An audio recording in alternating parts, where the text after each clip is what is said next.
ni WhatsApp studio ikomeje tuzanira izanye iki dutangire muri Ukraine Distancie di metro zingahe 400 aya pass Vidlik bara 3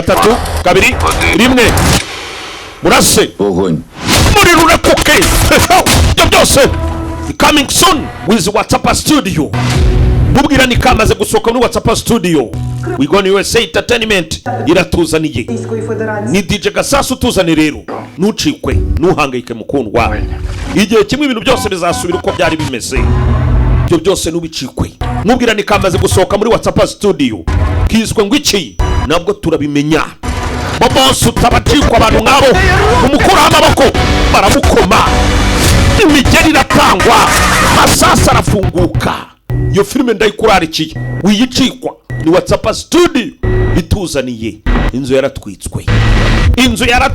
Хочу вигнати цю наволоч Chaka kubakura mu butaka bwacu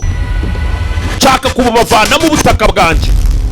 iyi nkuru ihagaraye ku nkuru ya nyayo Снайперів не любить ніхто. nta muntu n'umwe ushobora kuba muri sniper atari mubi Не гвинтівка робить снайпера небезпечним. tugomba kuba aba sniper kandi twaba sniper babi cyane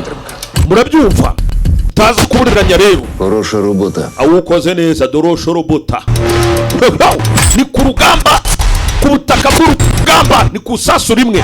on battlefield sasu Українському народові. tuzahereza abaturage ba Ukraine izina ryanjye nitwa Waveni Waveni yashaje tamucikwa bunda turi nazo musare ko yaje wahura n'iki ni WhatsApp studio tuzaniye dacikwa filmu tuvugana yamaze ku sohoka musare yewe yaje kwangiza abanzi be bose filmu tayicikwa ni WhatsApp studio kiswe Sniper The White Raven kamaze gusohoka aya basi